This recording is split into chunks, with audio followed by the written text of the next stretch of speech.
Ben, hoxe temos a continuación destas jornadas sobre dicionario filosófico. Já fixemos sobre o método, fixemos un encontro sobre a verdade e hoxe tiñamos un sobre a causa e o efecto. É un tema que ocupou moitos pensadores, moito esforzo e ten que ver con a propia estructura racional do mundo. Vamos a ver, como podemos definir o que é causa? Pois, o conceito da causa foi de facto muito desenvolvido e de forma diferenciada por muitos pensadores ao longo do tempo, e provavelmente um dos primeiros teria sido o Platão, pelo menos o que nos chega nas fontes assim, mais referenciadas. E de facto o que Platão vem dizer é um conceito que está ligado com uma conexão racional, em que a causa é como se fosse uma razão do seu efeito, ou seja, há ligações muito conexas entre o que é uma causa e o efeito que tem que ser visível, que tem que ser demonstrado. Mas, por outro lado, ele também dá uma ideia da conexão empírica, que também a designa por temporal, que é um efeito que já não é tão deduzível. É curioso, o sea, que son como dúas formas de entender o que é causa. A causa sería a razão de algo, o sea, a súa explicación, ou aquilo que faz que algo seja algo, esa forma platónica, que usa a palabra arge, a propia arge, é como o modelo ideal de algo. Todo aquilo que, de unha maneira, porque ten un modelo ideal. O homem é homem, o ser humano é ser humano, porque habría unha humanidade detrás. O dois é dois, porque habría unha dualidade detrás. O sea que todo o que existe ten unha causa vertical que está como se fose unha estrela no céu e está a guiar os seus pasos en dirección a, e iso é a evolución.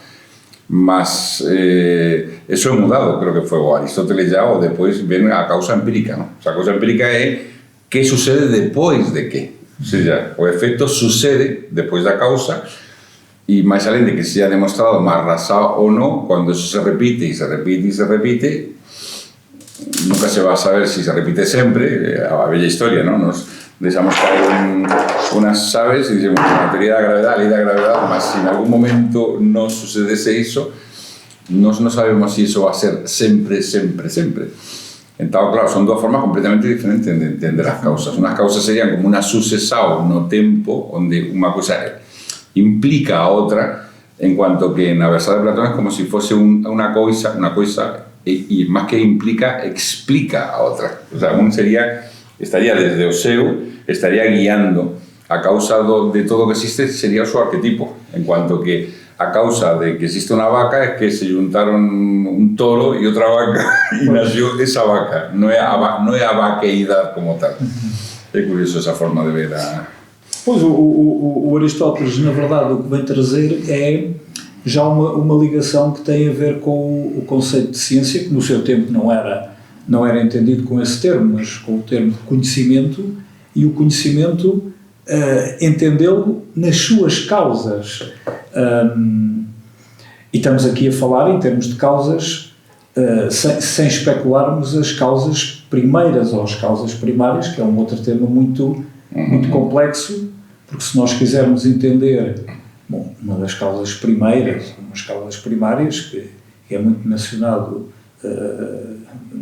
nas obras de Blavatsky e entre outras obras mais de filosofia assim muito mais profunda, nós podemos falar das causas sem conhecimento dessas causas quando abordamos os temas da origem do universo, ou a origem do espírito e da matéria, ou a formação dos mundos, ou até a grande questão que aparece, que é a causa de Deus, que Blavatsky designa por a causa sem causa, ou a raiz sem raiz, e que Os filósofos não foram muito por aí, talvez pela dificuldade e complexidade que essa temática nos traz.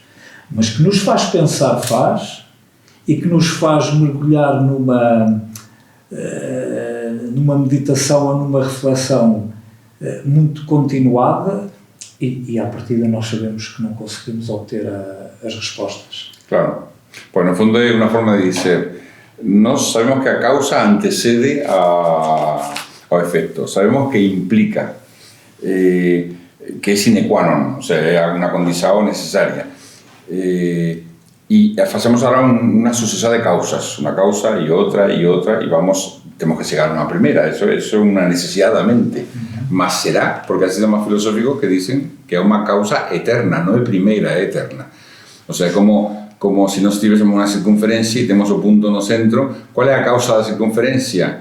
Pues en el giro de la circunferencia, aparentemente, el punto anterior. El punto anterior, no giro, parece que va a hacer que el giro siguiente, o sea, el movimiento siguiente sea el punto que viene a continuación. Mas a causa da circunferencia é o centro. Entonces aí está fora, digamos, desse tempo, fora desse movimento. Então, em que medida podemos dizer que é uma primeira causa ou é uma causa eterna? Que essa história começou o universo em algum momento, ou o universo nunca começou e nunca termina. Nas escolas de filosofia indianas, por exemplo, na escola Sankhya, dizem, não, o universo nunca termina. Ni comienza ni termina. Ten periodos donde volta a una homogeneidad primera y otra vez retorna y volta a una homogeneidad primera. No podemos imaginar que haya un inicio no tiempo, porque rápidamente también te pregunté ya a causa de y antes qué. No sería causa, antes qué, y no podemos responder, no tiene sentido essa pergunta. Sim, e vejamos depois que nós falamos deste conceito filosófico que tendo esta dificuldade, nós não conseguimos encontrar respostas porque também a nossa própria natureza não está, digamos, formatada nem habilitada para podermos fazer muito mais reflexões profundas no sentido, não diria de obter respostas concretas, mas de pelo menos fazer outro tipo de aproximação. Ou seja, nós estamos sempre limitados em temas destes que não conseguimos, e os próprios filósofos sentiram essa dificuldade toda. Sí, que é a partir de axiomas. No fundo, sempre hai que escolher algum axioma. Algum axioma. Não podemos partir de nada, há que escolher sempre algum axioma. Agora, é interessante verificar, quando nós estamos a falar em causas do mundo material, se calhar as coisas também são difíceis, mas se calhar conseguimos encontrar, pelas conquistas da ciência, muito mais respostas para o conhecimento das causas das coisas, coisa que já não acontece com a busca das causas relativamente ao mundo espiritual. Sí, a cosas inmediatas, ¿no? Por lo menos, porque siempre há certos elementos que no sé, o que é a electricidade realmente, o que é a luz, sí, dicemos una onda electromagnética, mas será que é iso? Que já falamos disto no outro programa. Será que é iso o que é a forma de manifestarse o que é a luz? O que é a vida? O que é as preguntas fundamentais? Non nos respondemos dessa maneira. Nós temos, por exemplo, e já que estamos a abordar essa questão das causas do mundo material, e o fogo, que é um elemento muito querido na nossa filosofia, e nós sabemos que para haver fogo, na sua perspectiva do efeito que ele tem, é preciso haver três causas, digamos, concatenadas ou convergidas, porque se não houver o combustível, o comburente e a faísca ou a ação de desencadear esta reação química, que não há o efeito que nós depois vemos do fogo, da luz, do calor. Ou seja, é também, penso que um exemplo de algumas situações no mundo material em que não existe apenas uma causa para a explicação do fenómeno, mas há um conjunto de causas que são concatenadas ou conectas. Por exemplo, há outro exemplo muito interessante que é como é que nós podemos explicar o efeito da chuva se não houvesse gravidade, a chuva poderia ter as suas condições meteorológicas e não caía. Ou seja, nós não víamos o efeito da chuva. E, portanto, há aqui como duas condições para termos esse efeito, que uma delas é, de facto, a conjugação dos efeitos meteorológicos que levam ao aparecimento digamos, da condensação, a passagem ao estado líquido, mas depois aquela queda das suas gotas é de facto devido ao efeito da gravidade. O sea, que tem que haber... claro, eso nos leva... A causa é un elemento único ou un conjunto de elementos? Porque é un tema muito antigo. Na India, por exemplo, na escola Nyaya, que é unha escola que é especializada en lógica precisamente, non sei, do século IV ou V antes de Cristo, eles dicían sempre que a causa dun efecto é sempre única, o sea, cada efecto ten unha causa única, só que eles, cando falaban de esa causa, era unha especie de conjunto que abrangía todas as condições necesarias para que se manifeste ese efecto. Mas todo ese conjunto de condições é considerado como un conjunto. O sea, non se fala de que existan moitas causas que se entrelazan para gerar un efecto. É unha idea interesante. Y no en tanto, o budismo, por exemplo, que tamén teve lógicos excepcionales e desenvolveu tamén o estudo da dialéctica de unha maneira increíble, no budismo se fala de concatenação, o sea, non há nada que teña unha causa única. O sea, todo o que existe é efecto dunha infinidade de conjuntos que se van entretecendo e o efecto ao mesmo tempo forma parte de causa de outra serie de efectos que se van entrelazando, onde nada é efecto único, sino que prácticamente todo infinito produce un efecto. O sea, toda a vida que corre, ¿no? Y ese efecto forma parte da vida que corre, que permite que se lleve otros efectos. Que eles chaman eso samsara, ¿no? Que se traduce como río da existencia, mas a palabra samsara significa sucesado, o sea, é sucesado. Entonces, son dúas formas diferentes de ver. O sea, todo efecto de unha causa porque si nos vamos tirando, finalmente, para que chova, por exemplo, son precisos miles de coisas. É preciso a tensão superficial da agua. O sea, que a agua non se faça así, sino que esteja unida, sino non, a gota por eso. É preciso a nube, é preciso a gravedade, é preciso, non sei, quizás podíamos tirando do fío, encontraríamos máis de 1000 elementos necesarios para que realmente se produzca a chuva.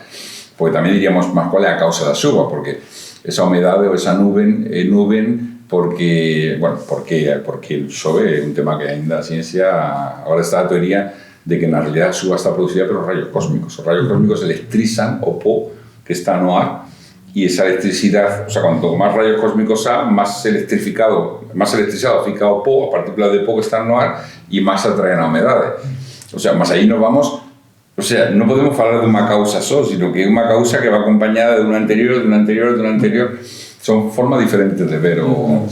Essa ideia é muito interessante se nós a transportarmos para o jogo de xadrez.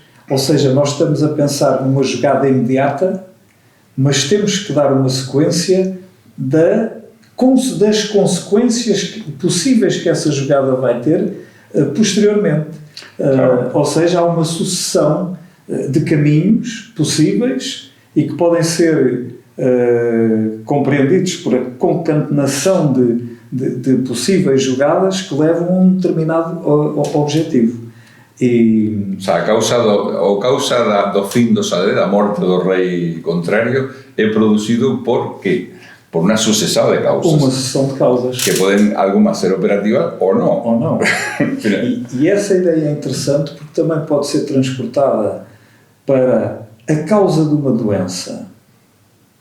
E eu acho que esta parte é muito interessante no seu aspecto da sensibilidade, que é porque nós sabemos que a medicina fez uma evolução não tratando, porque antigamente tratava os sintomas da doença, combatia os sintomas da doença, mas atualmente interessa conhecer as causas para combater as causas. Isto é um trabalho muito difícil, porque muitas vezes, muitas doenças, podemos falar numa doença cancerosa, um câncer, em que todo o processo se vai arrastando durante o tempo, lá está, como o xadrez, tal e qual como o xadrez, muito provavelmente por uma sucessão de causas que estão encadeadas e que vão degenerando o crescimento celular até culminarem com a tal morte do rei, ou seja, o aparecimento o desenvolvimento de tumores malignos e fatais. Eu penso que este exemplo é muito interessante pelo seu enriquecimento filosófico, porque esta relação do espírito e da matéria, considerando o que já falámos, que as causas de um e as causas do outro são planos muito diferenciados, mas que estão ligados. Claro, o espírito nós entendemos que o espírito é causa e também que a matéria é causa. Também é causa. E qual é mais importante? Eu penso que os dois são importantes. Sim, sim. Poderíamos o pai e mãe de todos os efeitos. Não só pela nossa condição evolutiva, não é? O nosso estado evolutivo, porque na verdade nós precisamos ainda muito do estado de matéria, mas se nós olharmos para o próprio universo, é constituído por matéria muito sutil, que tem fenómenos e comportamentos muito peculiares e desconhecidos. Então, se aí formos analisar as causas dessa matéria, o desconhecimento que ainda existe. E temos uma situação que o mundo científico hoje está a viver relativamente às conquistas que a astronomia conseguiu pelo desenvolvimento dos telescópios com grande capacidade de alcançarem imagens muito mais longínquas e que está a modificar completamente o pensamento dos físicos. Pois, está a destruir a cosmologia actual. Não se está a querer retardar ese proceso, mas eu penso que é a morte. Ou seja, para o público que não sabe, no momento que se faz uma fotografia do cosmos de uma luz que chega desde há, não sei, 12.000 millones de anos, que se pode fazer, ¿no? Con novos telescopios se consigue luz que chega desde distancias de 12.000 millones de anos. E se faz uma reconstrução e a fotografia do universo de há 12.000 millones de anos é praticamente igual que a nossa, toda a teoria do Big Bang fica, e por máis que se está... Agora se quere retrasar a data do Big Bang, mas tú non podes retrasar, porque a data do Big Bang está determinada pela convergencia o sea, tú ves que o universo se está a afastar, faz esa convergencia y un punto. Tú no puedes directamente retrasar o punto así para solventar o problema. O sea que quizás hay que decir, no, es que o Big Bang quizás no sea válido. O sea, nos estamos atados a eso desde há 40 o 50 anos, mas por que non vai ser un universo eterno, por exemplo? Por que tem que ter un começo? E é curioso que nesse aspecto fica muito bem demonstrado com esse exemplo como é que uma qualidade que é intrínseca à causa, a causa e o seu efeito, ou a descrição, ou o desenvolvimento, a explicação do seu fenómeno, poderemos aqui pensar na capacidade dedutível que a causa tem, ou seja, num fenómeno idêntico nós conseguimos deduzir. E isso fica um pouco demonstrado que não é bem assim. Ou seja, não consigo ouvir essa saída. Porque há causa de determinados comportamentos ou fenómenos físicos que podem, por semelhança ou por simulação, explicar outro tipo de fenómenos muito idênticos, ou seja, a capacidade de dedução por analogia. Mas o que existe é uma tendência atual no meio científico, a imprevisibilidade que esta dedução tem. Ou seja, isso foi também... A teoria do caos, não? Um pouco. A teoria do caos, e que veio com a teoria do Heisenberg da impossibilidade de identificar uma partícula num dado instante em condições muito próprias, muito especiais, e acabou por depois fazer nascer um conceito que é a probabilidade de... Sí, a física cuántica, ¿no? A física cuántica. Que una das versores da física cuántica, unha, porque há varias, diz que non podemos já falar de causa e efecto. O sea, que eso foi un golpe duro. O sea, que no mundo cuántico as coisas son o que son, non como causas e efectos. Ben, eso, como decía Richard Feynman, a física cuántica ninguén la comprende. Todos la estudian, mas no se puede llegar a comprender porque está en contra de la raza humana ciertos principios o ciertas conductas. Me lembro de una conferencia, él dio una serie de conferencias que querían ser públicas para gente que no era experta en física cuántica, y eso después salió como libro, a conferencias de Feynman sobre física cuántica, y en la primera conferencia estaba lleno, en la segunda todos los que estaban no eran los que habían asistido a la primera, en la tercera todos los que estaban no habían asistido ni a la segunda ni a la primera. Y él dice, ben, he de tentar hacer que esto se comprenda sin usar ninguna formulación física, mas es que la física cuántica, si alguien dice que entendió física cuántica, mente, no se puede entender. Mas sí, quebra con el principio causa-efecto. Ben, vamos a una imagen muy interesante que ha de Blavatsky respecto a ciencia y el conocimiento de la realidad a partir de las causas externas. Y o qué causa. Él pone un ejemplo muy curioso. Él dice, nos recibimos los efectos en la materia lo que sucede, él dice, en otros planos. O sea, todo lo que existe en el mundo físico es como una pegada de fuerzas, de elementos, y eso a sí mismo es una imagen de cosas que están más por encima, o sea, un sistema como de piramidal o como en base a niveles de existencia, que ya te hemos hablado muchas veces, o si no en este encuentro, en otros semejantes. Mas él ha dado una idea muy curiosa, dice, o que nos percibimos do mundo é equivalente a una persona que está a oír un carro de estos antiguos, un coche, ¿no? que roda no granito, una rueda de granito, y estamos a oír a roda, y queremos inducir cuál es el sentido de eso. Mas pelo ruido podemos inducir como moito carro. O sea, a roda do carro, a velocidade do carro, mas está o carro, está os cabalos que puxan do carro, que tamén podemos oír as pegadas. Depois está o cocheiro, que é aquel que dirige o carro, e depois está aquel que va dentro, que é aquel que dice ao cocheiro onde que ten que ir o carro. O sea, no fondo, na natureza elástica, na natureza están estes elementos. Están os efectos tal e como nos percebemos, están as forzas, serían en este caso os cabalos, que moven y producen esos efectos, y después está aquel que conduce esas fuerzas para que produzcan esos efectos, y detrás estaría a voluntad que el pasajero, que no tiene que hacer nada, simplemente dice al cochero, está claro, un ejemplo del siglo XIX, ahora ya eso no existe, dice al cochero, quiero ir a tal sitio, o sea, es a voluntad de él, y no estamos a contemplar por nuestro sistema de inducción nada de eso, y no en tanto, lo que vemos es que a una especie como de, como se dice muchas veces, a evolución sabe, a evolución determina, a seleção, a propia seleção va diciendo, a propia vida va guiando, mas decir eso es atribuir una inteligencia, o sea, atribuir como un impulso inteligente, o sea, que tiene que haber un impulso inteligente cuando vemos que a una orden o a una armonía o a una improbabilidad fáctica de que sea o acaso que rige todo.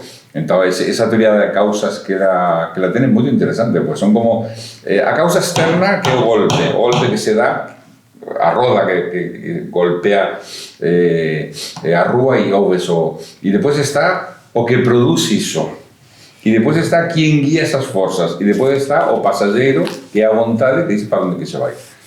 O sea, que sería un poco a vontade e inteligencia da natureza, porque no fondo o que nos vemos na natureza é que há unha dirección da evolución e até há un ensayo do que se va a facer. O sea, que na evolución das especies vemos muchas veces que a natureza ensaya coisas que non son necesarias e depois as produce cando son necesarias.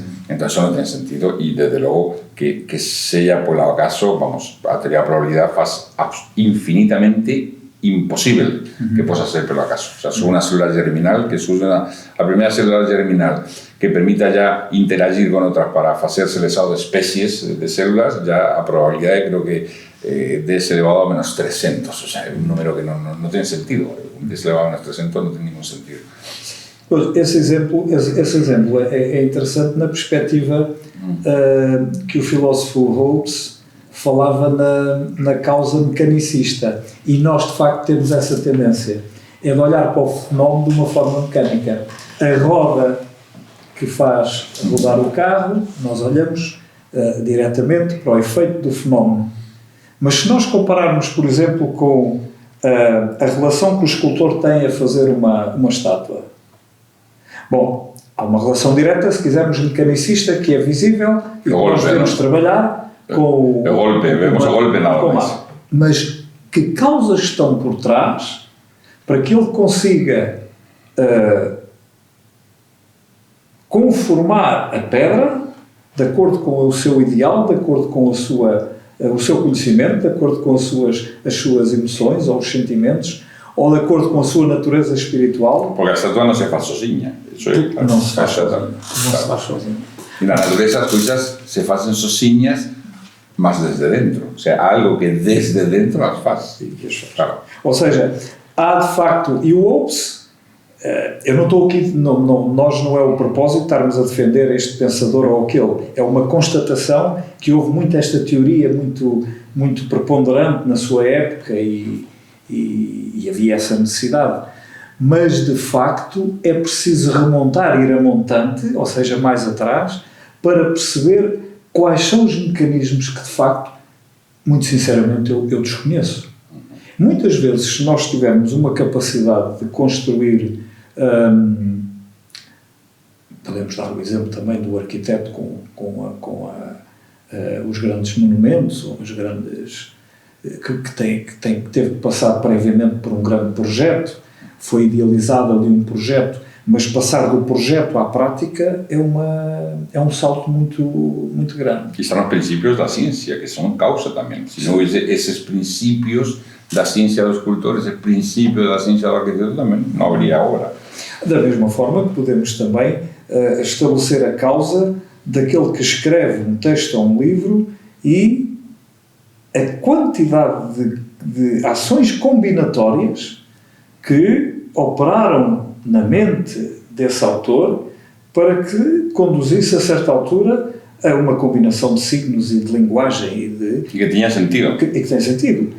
Sí, escribir ao acaso, o sea, por probabilidad, escribir ao acaso y que salgan 4 páginas que tenían un belo sentido y bien escritas. Eso es prácticamente imposible. É impossível. Ou seja, isso leva-me a uma... São 4 páginas nada mais. O livro da vida tem muitas páginas, tem millones ou miles de millones de páginas, todas com sentido, todas entrelaçadas perfeitamente. Mas essa questão leva-me a uma pergunta que nós já aqui estamos a falar, e houve também uma tendência de alguns pensadores de desenvolverem esta ideia do acaso. E houve também, ela também foi forte em certo momento. Na época de Napoleão. Mas o acaso, sim, faz sentido nós falarmos o acaso, ou como consensualmente muitos pensadores acabaram por manifestar essa ideia de que nada, não há causa sem efeito. Claro, tu lanças uns dados e há um conjunto de forças que é praticamente irreproducível, como em alguns livros se diz interessantes. O sea, é praticamente imposible reproducir as forzas que facen que te saia certos números nos dados. Mas as causas, claro, se chama acaso porque a suma de causas son tantas e tan difíciles de reproducir que na suma total se dice acaso. O sea, más a causa, evidentemente, a causas cinéticas, a causa, ¿no? Só que esas causas cinéticas son tan complexas que como no vas a saber, chamamos a caso sempre a unha suma de causas que non coñecemos. En ese caso se pensa na complexidade de causas que non coñecemos. Mas o acaso non existiría, todo teria unha causa. O sea, finalmente existiría unha causa para todo. Digamos que podemos então entender que o conceito de acaso não é tão relacionado com o efeito sem causa, mas o desconhecimento que nós temos da causa, então podemos classificá-lo de foi o acaso. Pois. Sí, geralmente chamase acaso ao descoñecemento da causa, ainda que agora con a física cuántica o acaso volta a aparecer. Só que volta a aparecer casi como elemento sustancial, non ya como descoñecemento sino como a propia sustancialidade do que existe. É un tema bastante difícil. O proyecto PEER, que se fez nunha universidade en Estados Unidos durante máis de 20 anos, tentaban facer que a vontade humana pudiese mover os efectos acaso. Entón, parecía, por exemplo, hai imaxes moi divertidas, unha persoa lanzando unha moeda nunha cascata destas de que a moeda pode caer nun lado ou noutro, non sei se vocês veron ese tipo de... Sí. Que sempre a probabilidade un medio, que vaya para a dereita ou para a esquerda. Generalmente se forma a chamada campana de Gauss, ¿no? Que é a campana de probabilidade desta forma. Mas demostraron, e estuvieron máis de 20 anos a traballar, toda unha serie de físicos, estadísticos, matemáticos, a xente con vontade movía a campana de Gauss para onde quería. Eso é... E comenzaron a facer eso ya non con moedas, mas con procesos estocásticos gerados por computador, e a persoa tiña que facer con vontade mover, o sea, que saia como cara e coroa, ¿no? Cara e coroa. Que saia cara, pues movía a probabilidade. O sea, en 100.000 veces ou en 50.000 veces, o tempo que se facía, se movía na dirección que quería. Entonces, ese proyecto no fue divulgado, se fechó, esto no se deixou, mas está lá, el proyecto PEER. O sea, como a mente pode afectar procesos de acaso, mas a cuestión é como faz. O sea, imaginemos que eso es certo, porque no é difícil pensar que eso pode ser certo, mas si é certo, como? O sea, como a mente é capaz de mover nunha dirección ou noutra? Non de forma determinada como un mago que move un copo con a súa vontade, non, de forma unha vontade humana normal, ser capaz de mudar ligerísimamente, mas en base a que? Como age o poder mental para facer que unha coisa sea de unha maneira ou de outra. Ese é un tema interesante, porque claro, aí, primero, si tú pruebas que eso está así, ahí estuvieron a traballar e hai un dossier de información enorme, agora tens que explicar cómo, o sea, cuál é a causa e cuál pode ser a causa ou como pode funcionar a causa de que a mente realmente mova a materia. Eso sí que non se sabe, ni siquiera aceptar de ninguna das maneras. E non tanto, nas universidades rusas dos anos 60-70, eles traballaban moito o tema de parapsicología e a mente move a materia. Mas se move a materia, como? En quais das 4 forzas fundamentais que estudamos é a força da mente? Se sai fora do esquema que nós temos completamente.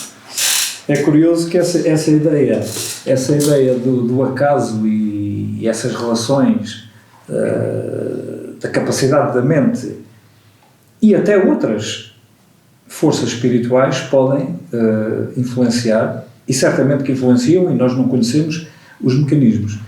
Mas no século XVII e XVIII, o Nicolas Malebranche, o francês, o filósofo, e também um pouco o René Descartes, eles concebem um sistema filosófico que é conhecido por ocasionalismo, ou seja, que era a relação que existe, a interação que existe entre o espírito e o corpo por ação divina. Ou seja, o que tivemos a falar é a ação da mente, mas mais a montante nós podemos ter.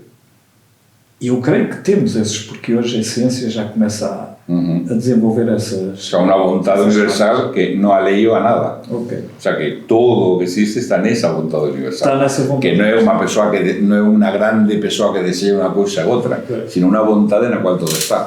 Agora, o que é estranho é porque é que lhe chamaram a este conceito filosófico ocasionalismo. Não casal, não? Que vem da ocasião, é o acaso, como estávamos a falar. E, no entanto, nós vamos ver a literatura mais antiga das antigas civilizações e vamos encontrar sempre esta temática da relação entre o espírito e a matéria e a ação divina que ela tem, a capacidade de interferir. Claro, aí o problema é que é fácil chegar desde lá a um Deus pessoal. E isso uma mente assim mais filosófica rejeita. Mas devemos pensar numa vontade universal na qual é um mistério, como, por exemplo, um mistério que pode ser semelhante. Ahora eu quero abrir a mão. quiero abrir a mão. Me propuse agora abrir a mão. Na realidad me propuse antes, porque llevo ya 10 minutos a pensar que quería abrir a mão. Abro a mão. ¿Cuántos procesos bioquímicos se geraron para que yo abra a mão?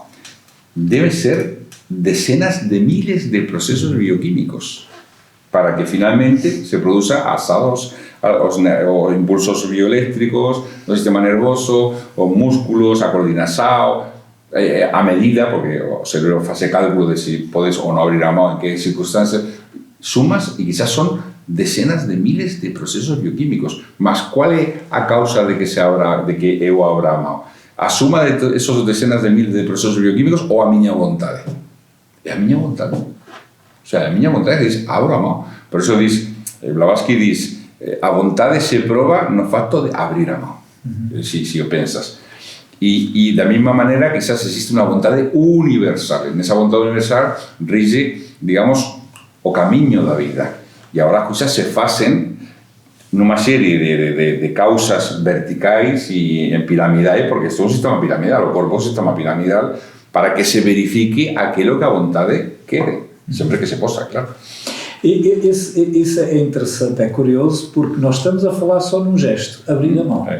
E agora, quando refletimos esse gesto, na multiplicidade de movimentos, na combinação, eu podia dizer infinita, porque a combinatória que nós temos de mexer os 10 dedos uns com os outros é infinito isso. E isto é o que acontece quando o escultor cria, quando o pintor pinta. Imagem mental. Porque é desta combinatória que nasce a obra, a arte que ele é capaz de produzir. Então, quantos processos bioquímicos é que ocorrem e quantas digamos, movimentações percorrem o sinapse, o aparelho neurológico. Infinitos, mas girando em torno de uma imagem definida. Ou seja, esse infinito gira em torno de uma imagem perfeitamente definida. E não estamos a falar somente no aspecto mecânico, como falámos há pouco, ou seja, nós estamos a ver o movimento dos dedos que trabalha a pedra, ou o barro, ou a madeira, mas estamos a ver depois esta combinatória, o resultado que dá na conformação que dá à matéria que está a ser trabalhada. Porque há aqui um diálogo profundo e que poderíamos, se calhar, considerar que é um conjunto de causas que estão sequenciadas, muito bem organizadas e orientadas para que nasça. Porque se nós pensarmos muito bem, às vezes olhamos para uma pedra que foi esculpida de uma forma geométrica tão regular, tão perfeita, tão equilibrada, aquilo não nasceu espontaneamente. No. Quer dizer, não, há este processo.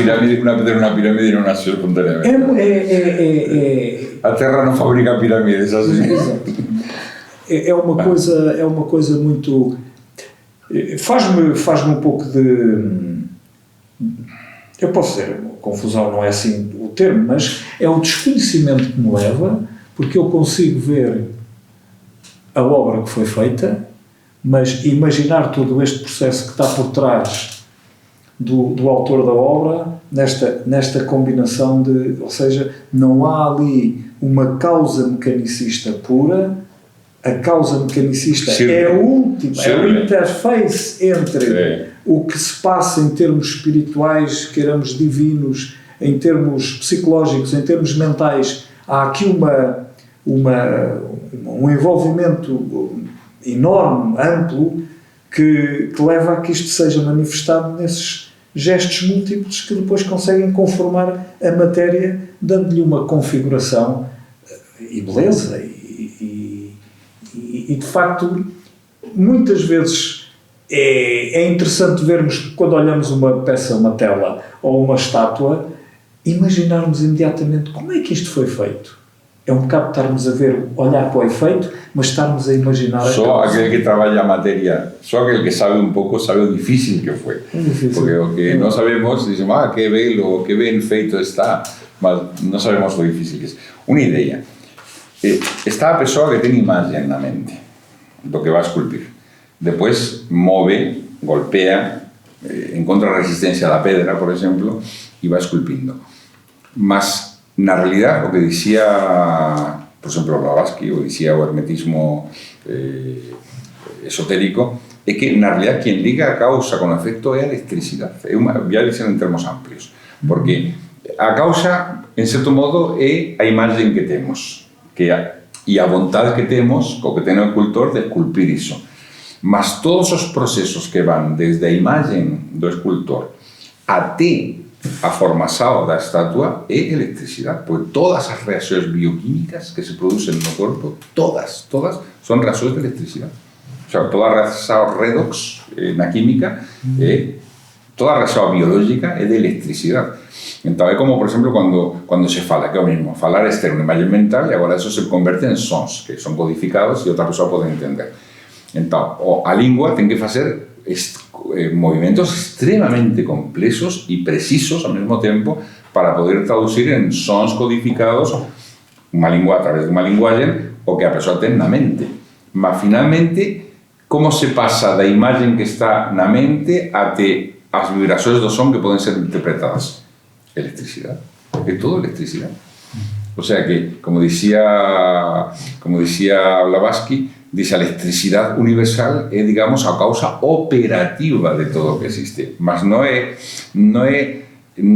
aquel, o sea, neste caso sería como os cabalos que conducen o carro, o coche, mas non é o cochero é a inteligencia que guía esa electricidade universal, e tamén non é o pasaxeiro está ainda máis além do cochero.